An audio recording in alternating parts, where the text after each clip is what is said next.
Bismillahirrahmanirrahim. Assalamu alaikum students. In our last lecture, we finished our chapter number 2, that was movement of substances. Today we will do the exercise of this chapter.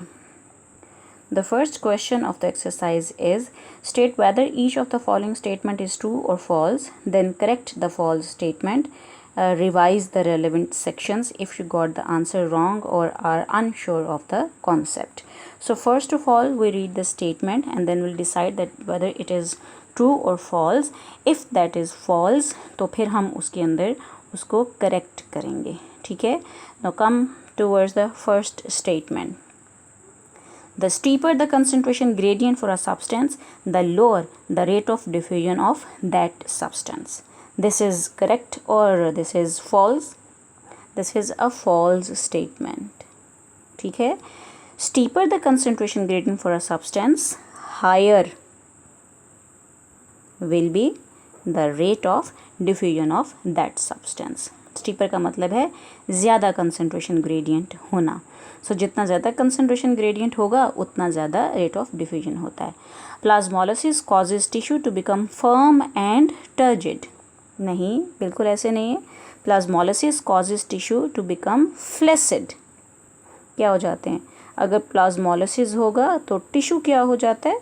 उसके sales shrink हो जाते हैं और tissue जो है वो flaccid हो जाता है. Living cells lose water when placed in a solution of higher water potential. अगर हम किसी लिविंग सेल को हायर वाटर पोटेंशियल के सॉल्यूशन में प्लेस करें तो वो सेल जो है वो लूज करेगा वाटर को. दिस इज़ ट्रू स्टेटमेंट और फॉल्स स्टेटमेंट?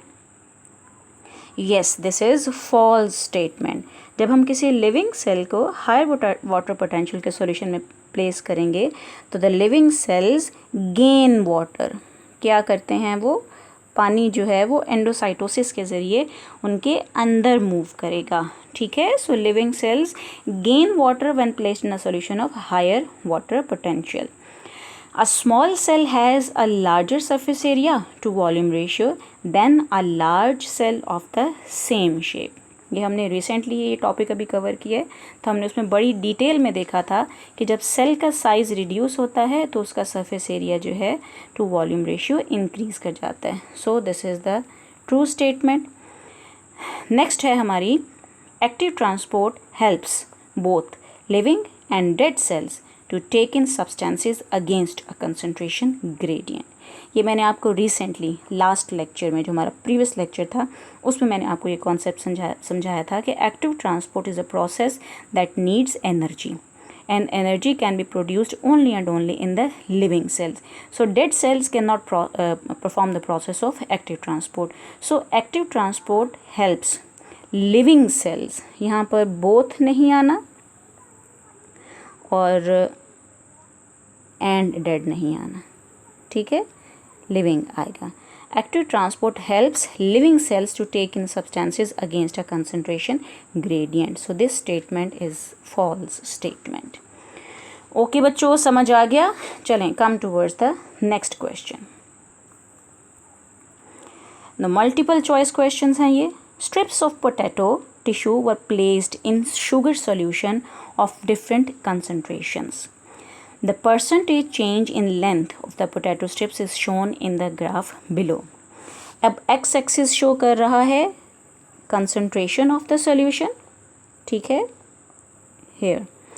और y axis शो कर रहा है change in length, percentage change in length. If there is no change तो ये सेंटर वाली लाइन है ज़ीरो चेंज. अगर लेंथ इंक्रीज़ कर रही है तो ये प्लस में वैल्यू है और अगर लेंथ डिक्रीज़ कर रही है तो ये माइनस में वैल्यू है. ठीक है? देखें जी, शुरू अगर ज़ीरो में शुरू हुआ तो इसकी लेंथ क्या है? ज़ीरो का मतलब है कि कंसंट्रेशन ऑफ शुगर सॉल्यूशन पर मोल, यानी कि प्योर वाटर है ये. ठीक है? तो जब हम प्योर वाटर में प्लेस करेंगे तो ये देखें यहाँ पर मैक्सिमम वैल्यू आ रही है कि 6, उसकी जो 6% इंक्रीज़ इन लेंथ हुआ है.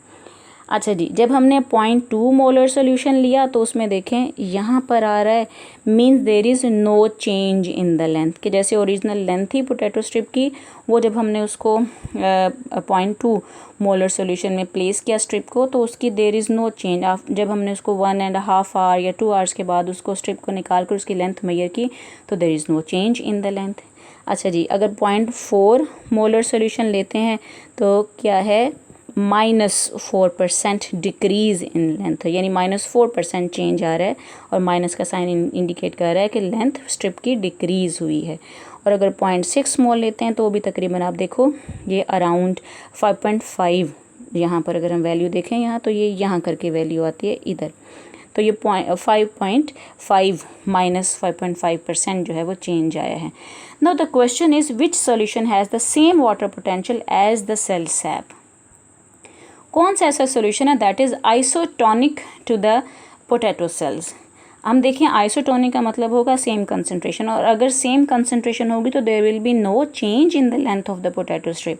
और इस ग्राफ से हमें क्या इंडिकेट हो रहा है कि जो 0.2 मोलर सोल्यूशन है that is isotonic to the cell SAP.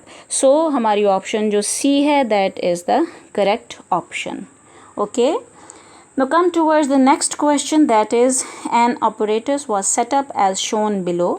After a few hours the level of solution in the Thistral funnel had risen.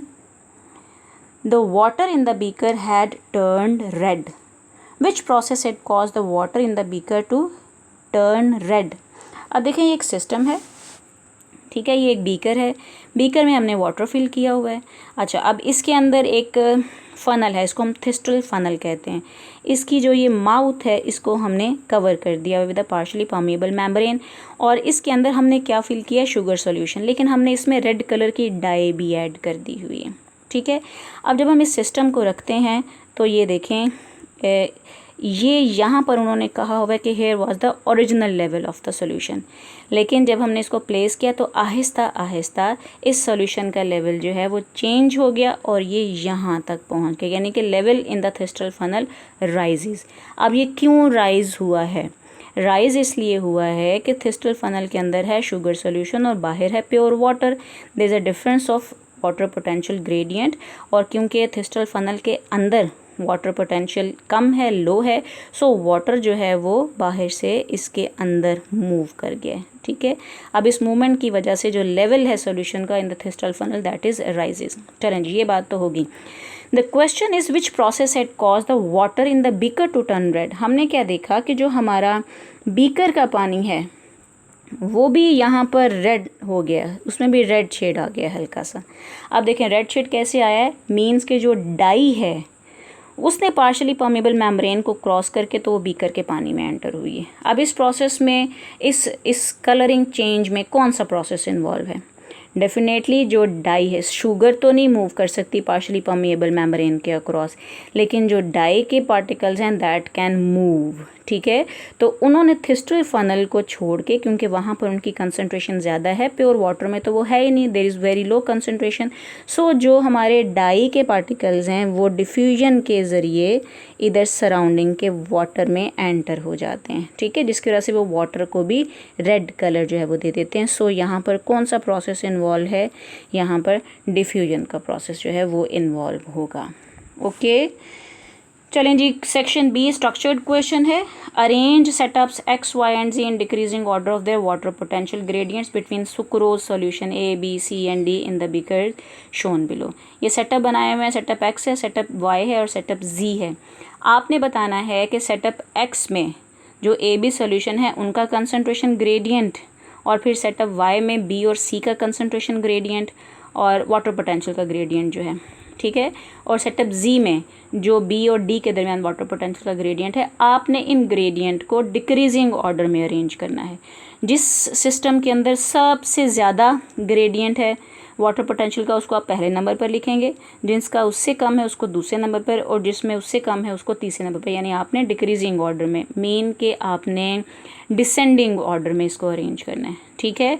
Section C जो है वो फ्री रिस्पांस क्वेश्चंस है। इसमें आपने डिफ्यूजन को डिफाइन करना है, ऑस्मोसिस को डिफाइन करना है और पार्शियली परमेबल मेम्ब्रेन को डिफाइन करना है।